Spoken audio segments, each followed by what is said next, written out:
और अब मैं आपको सीधा बिहार की तस्वीरें दिखाता हूं। बिहार में जहां आज पहले चरण का चुनाव था, लेकिन हंगामा वहां भी हुआ।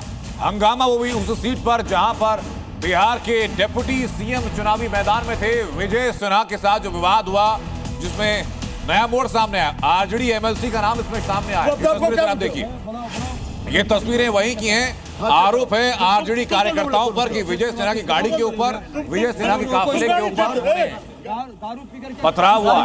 उसी में नया वीडियो सामने आया। ये वीडियो जरा देखिए। आरजेडी के एमएलसी हैं अजय कुमार, जिनके साथ बताया जा रहा है कथित तौर पर विवाद हुआ था।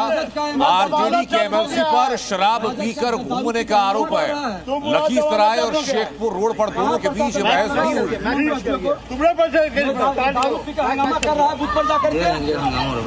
अभी भी दारू पिए हुए हैं। दारू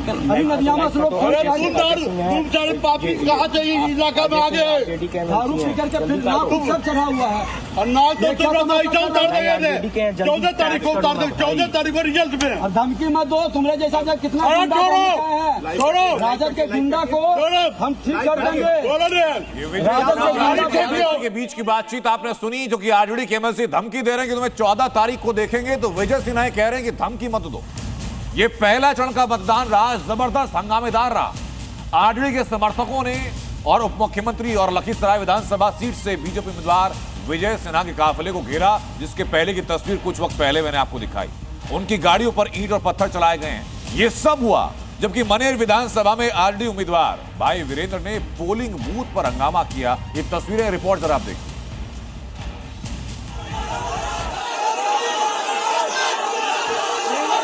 बिहार चुनाव में जिसका डर था वही हुआ। ईंट पत्थर चले, हंगामा और धमकी के साथ नारेबाजी भी हुई। पहले चरण के मतदान के दौरान डिप्टी सीएम विजय सिन्हा का विधानसभा क्षेत्र लखीसराय रण क्षेत्र में तब्दील हो गया। डिप्टी सीएम की गाड़ी पर ईंट पत्थर चले और उन्हें घेरने की भी कोशिश की गई। यहां तक कि विजय सिन्हा के काफिले को भी निशाना बनाया गया, जिसके बाद काफिले को पीछे हटना पड़ा। विजय सिन्हा ने इस हंगामे और हमले के लिए आरजेडी को जिम्मेदार ठहराया है। ये गुंडा राजद का है और सत्ता में आ रही एनडीए से छाती पर बुलडोजर चलेगा। ये गुंडा देख रहे हैं, गांव घूमने नहीं देगा उम्मीदवार। विक्ट्री जीत रहे हैं, विजय सिन्हा जीत रहा है। ये राजद का, जादव का गुंडा है, राजद समाज का। अच्छे जादव लोग को भी नहीं वोट देने दिया और राजद का गुंडा राज कायम करना चाहता है। इन गुंडों के छाती पर बुलडोजर चलेगा। खोल के विजय सिन्हा इसके छाती पर चलाएगा। ये पूरा बवाल तब शुरू हुआ जब विजय सिन्हा ने आरजेडी कार्यकर्ताओं पर बूथ कैप्चरिंग और बीजेपी पोलिंग एजेंट्स को धमकाने के आरोप लगाए और खुद मौके पर पहुंचने की कोशिश की, मगर रास्ते में ही उनके काफिले पर हमला कर दिया गया। प्रशासन को, एसपी को बताया, पोलिंग एजेंट मेरा नहीं बैठा। बाद में एसपी आए, कहे कि नहीं सब ठीक है। 2 बूथ है, एक बूथ पर पोलिंग एजेंट किसी तरह से उनको बैठाया गया, दूसरे बूथ पर आया ही नहीं डर से, क्योंकि गांव में जाकर के धमकी दे दिया। अति पिछड़ा और दलित समुदाय के कमजोर तबके के लोग हैं ये, दबंगे या राजद के दबंग लोग हैं और कुछ राजद के गुंडे यहाँ पर धमकी उमकी दे दिए। जब हम आए, वोटिंग के बीच डिप्टी सीएम के काफिले पर अटैक हुआ तो पुलिस फोर्स भी फौरन एक्शन में आ गई और एफआईआर दर्ज कर आरोपियों की तलाश में जुट गई।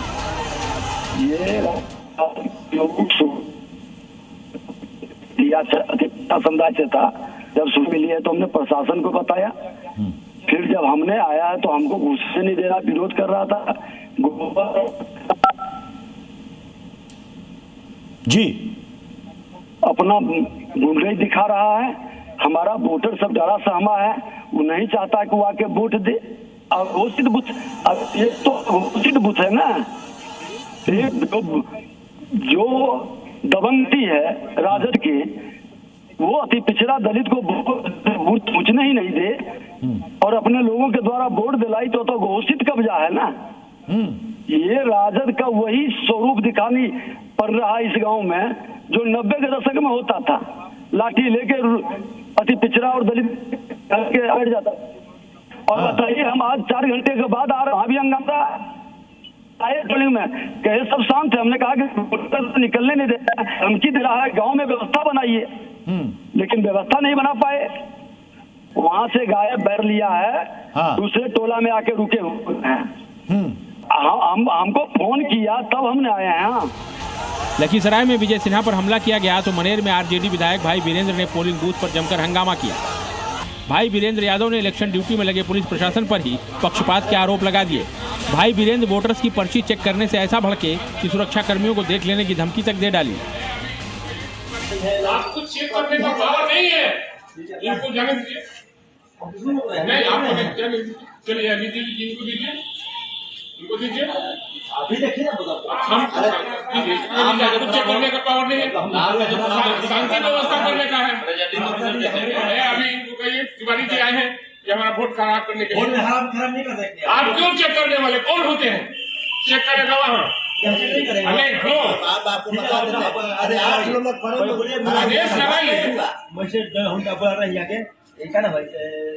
अधिकारी को बोले हम बीजेपी का काम करने के लिए। बीजेपी तिवारी हो यार, तिवारी हम जान रहे हैं। तिवारी यहाँ हो जाएगा दूसरा जान लो। आग लगा देंगे, कह देते हैं देह में आग लगा देंगे।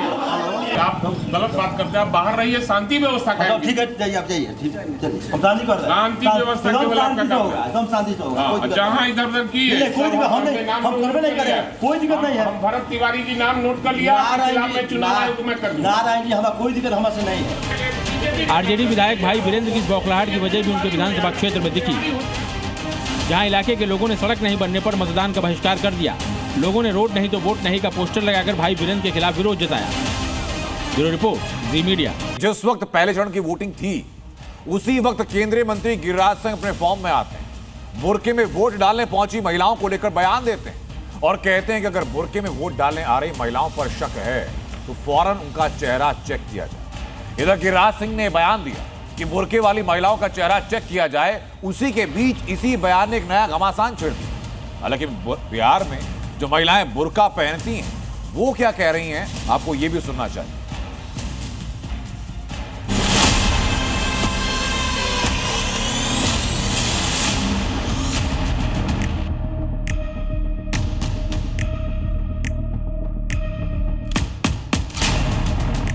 कि जिसको आपत्ति होगी वो बुर्का दिखाया। हटा के चेक किया तब वोट देंगे।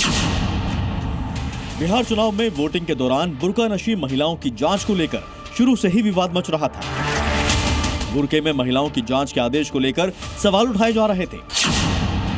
विपक्षी नेता और कुछ मौलाना बुर्के में महिलाओं की जांच के आदेश को सियासी रंग भी दे रहे थे और इस विवाद में केंद्रीय मंत्री गिरिराज सिंह के बयान ने आग में घी का काम किया। बिहार में पहले चरण के मतदान के बीच भी गिरिराज सिंह ने बुर्के पर बड़ा बयान दिया। गिरिराज सिंह ने बुर्के की आड़ में फर्जी वोटिंग को लेकर सवाल उठाते हुए कहा कि बुर्का पहनी महिलाओं पर शक होने पर उनके चेहरे की जांच होनी चाहिए। गिरिराज सिंह की मांग पर केंद्रीय मंत्री राजभूषण निषाद ने भी समर्थन किया। चुनाव आयोग ने कानून बनाया है कि जिसको आपत्ति होगी वो बुर्का दिखा उठा करके। आधार कार्ड बनाने जाती है वहाँ कोई शरिया कानून नहीं, रिजर्वेशन के लिए जाती है कोई शरिया कानून नहीं, एयरपोर्ट जाती है कोई शरिया कानून नहीं। मुल्लाओं को यही दिखता है शरिया कानून। हर आदमी चाहे किसी भी जाति धर्म का हो उसकी जांच होनी चाहिए। हाँ, तरीका ये हो सकता है कि उसके लिए महिलाएं रहें और वो महिला हमारे जो बूथ पर लोग हैं वो एश्योर करें कि नहीं सही में वही व्यक्ति वोट कर रहा है। एक्चुअल वोट चोरी तो तभी रुके। बिहार के चुनावी रण में भले ही बुर्का नशी महिलाओं की जांच पर सियासी घमासान मच रहा हो, लेकिन बुर्का वाली महिलाओं को अपने चेहरे की जांच कराने से कोई एतराज नहीं है। पहले चरण के मतदान में मुस्लिम महिलाओं ने बढ़ चढ़कर हिस्सा लिया और पहचान दिखाकर ही मतदान किया। ये बुर्का हटा के वोटिंग करने दिया जा रहा है, हटाना पड़ेगा। हटाएंगे? हाँ हटाएंगे। कोई एतराज है? नहीं एतराज नहीं है। ऐसे हिजाब हटा के चेहरा चेक किया था या फिर ऐसे ही वोट किया है? चेहरा हटा के चेक किया तब वोट दिए। अच्छा, इससे क्रॉस चेक किया जी। कोई दिक्कत है आपको, एतराज है क्या? नहीं कोई बात नहीं है, चेहरा है तो दिखता है, दिखाना है। कोई एतराज है? कोई बात नहीं। वोट कर दिया है? कैसे किया, कैसे वोट किया? चेहरा दिखा के बिना चेहरा दिखा के? चेहरा दिखा के। कैसे दिखाया था? क्या कहा था, कैसे चेक किया था? चेहरा दिखाना है तो दिखा दिए, चेहरा दिखाने में क्या है। कुछ लोगों को दिक्कत हो रही थी कि हम चेहरा नहीं दिखाएंगे भैया, हम नहीं दिखा सकते। कोई नहीं बोलेगा कि चेहरा नहीं दिखाएंगे, चेहरा दिखाने में क्या है। वहीं फर्जी वोटिंग रोकने के लिए चुनाव आयोग ने हर मतदान बूथ पर एक आंगनबाड़ी सेविका की ड्यूटी लगाई है, जिन्हें अगर ये लगता है कि बुर्का या घूंघट में आई महिला फर्जी वोट डाल रही है तो आंगनबाड़ी सेविका उसकी पहचान की जांच कर रही है। कुल मिलाकर बुर्के को एजेंडा बनाने वालों का प्रोपेगेंडा फेल नजर आ रहा है। पटना से स्वप्निल सोनल के साथ मोकामा से प्रमोद शर्मा, जी मीडिया। बिहार के बाद हिंदी भाषी बेल्ट में जो बड़ा चुनाव होना है वो उत्तर प्रदेश का समझा जाता है। 2027 में उत्तर प्रदेश में विधानसभा चुनाव होना है। वक्त लंबा है, लेकिन तैयारी के लिए पॉलिटिकल पार्टी समझ रही है कि वक्त कम है और इसलिए मौजूदा सरकार यानी बीजेपी की सरकार सीएम योगी आदित्यनाथ अपनी हैट्रिक लगाने के लिए अभी से तैयारी करनी शुरू कर चुके हैं। उसी तैयारी के लिए लॉन्च किया गया एक मास्टर प्लान जो शुरू होगा 10 नवंबर से।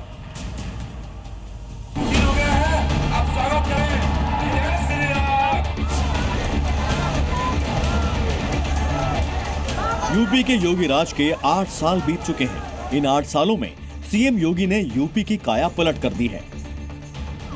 चाहे कानून व्यवस्था पर जीरो टॉलरेंस की नीति हो या फिर पूरे प्रदेश में विकास की गति, योगी सरकार में यूपी नई रफ्तार में नजर आ रहा है। लिहाजा यूपी में हैट्रिक लगाने के लिए टीम योगी ने भी अभी से कमर कस ली है।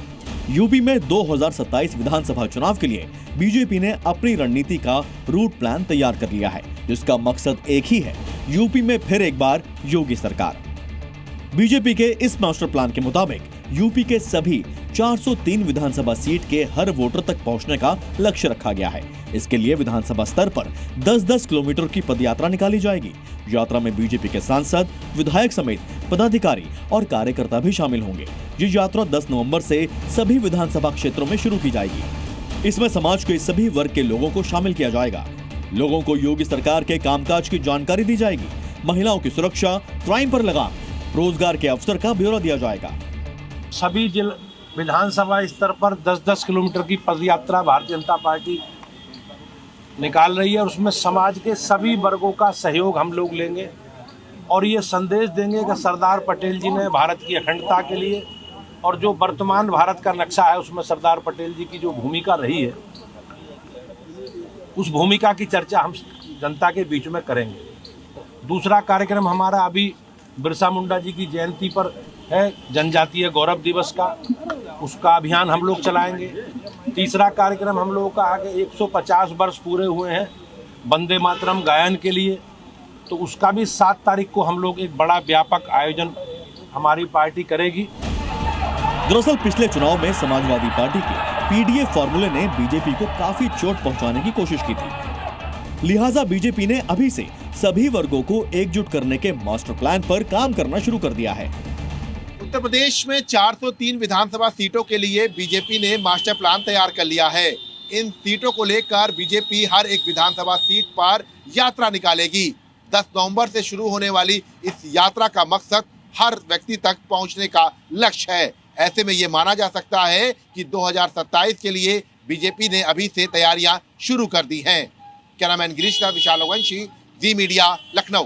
बिहार में आज पहले चरण में लालू यादव ने अपने पूरे परिवार के साथ मतदान किया, लेकिन इस बार लालू परिवार में बड़े बेटे तेज प्रताप यादव नजर नहीं आए। तेज प्रताप अपनी अलग पार्टी बनाकर के आरजेडी के खिलाफ चुनाव में मैदान में है, लेकिन वोटिंग के बीच राबड़ी देवी की ममता जागी। एक मां के तौर पर तेज प्रताप को जीत का आशीर्वाद उन्होंने दिया।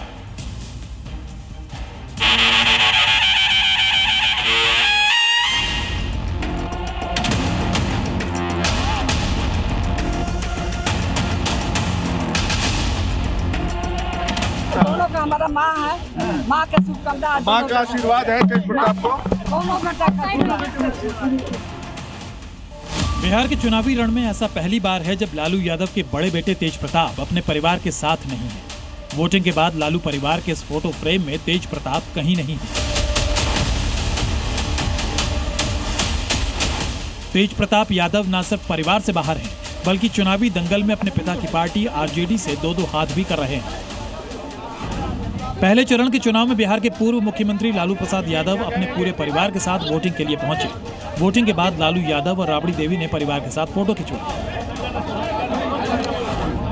तेज प्रताप भले ही परिवार और पार्टी से बाहर हैं, भले ही आरजेडी को ही हराने में लगे हैं, लेकिन राबड़ी देवी का अपने बेटे के लिए प्यार छलक ही आया और उनकी ममता जाग गई। राबड़ी देवी ने कहा कि वो तेज प्रताप और तेजस्वी दोनों की मां हैं और चुनाव में दोनों को जीत का आशीर्वाद दे रही हैं। दोनों बेटा के शुभकामना है। तेज प्रताप भी चुनाव लड़ रहे हैं, उनको अपना पैर पर खड़ा होकर लड़ रहा है। दोनों का हमारा माँ है, माँ के शुभकामना, माँ का आशीर्वाद है तेज प्रताप को। दोनों बेटा का आशीर्वाद। दरअसल परिवार से निकाले जाने के बाद तेज प्रताप यादव ने अपनी अलग पार्टी जनशक्ति जनता दल बनाकर बिहार की महुआ विधानसभा सीट से चुनावी ताल ठोकी है।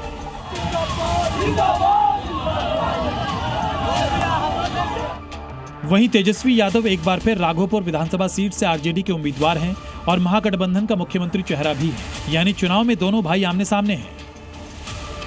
और vote for change, vote for development, vote for job, ये हम लोगों से चाहते हैं। जो आदमी काम करेगा जनता उसको चुनेगी। हमने मेडिकल कॉलेज दिया, फिर हमने चैनल के माध्यम से आपके और सब जगह यही घूम के महुआ में हम फिर बोले कि इंजीनियरिंग कॉलेज देंगे। तो जो काम करेगा वो रहेगा, जो काम नहीं करेगा हवा ही रहेगा वो काम। लालू परिवार ने तेजस्वी की जीत के लिए चुनाव प्रचार में एड़ी चोटी का जोर लगा दिया, जबकि तेज प्रताप के लिए लालू परिवार से किसी ने वोट नहीं मांगे। इतना ही नहीं, जिस राघोपुर सीट से तेजस्वी चुनाव लड़ रहे हैं वहां से तेज प्रताप ने अपना उम्मीदवार भी उतारा और तेजस्वी के खिलाफ रैली भी की। महुआ वो गए थे, अब महुआ जाने के बाद वहाँ का जो विधायक है महुआ के लोगों के ऊपर लाठी चार्ज करवाया। वो वीडियो सामने जग जाहिर हो रहा है कि किस तरीके से गरीब जनता का ये लोग बात करते हैं। वहीं महुआ सीट पर तेजस्वी ने भी आरजेडी उम्मीदवार के पक्ष में रैली करते हुए तेज प्रताप को निशाने पर लिया था।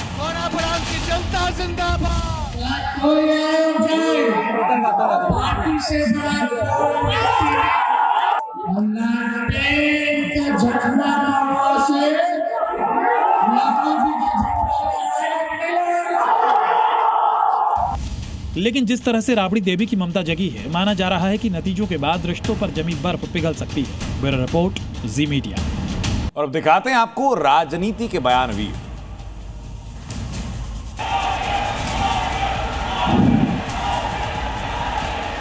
एनडीए की सरकार में नीतीश जी ने बहुत मेहनत से बिहार को जंगल राज से बाहर निकाला।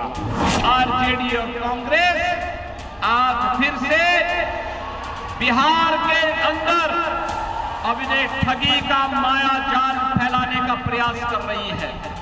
लेकिन बहनों और भाइयों, हम कह सकते हैं अब कांग्रेस और आरजेडी को अवसर नहीं मिलने वाला है। तो जो काम करेगा वो रहेगा, जो काम नहीं करेगा हवा ही रहेगा वो काम।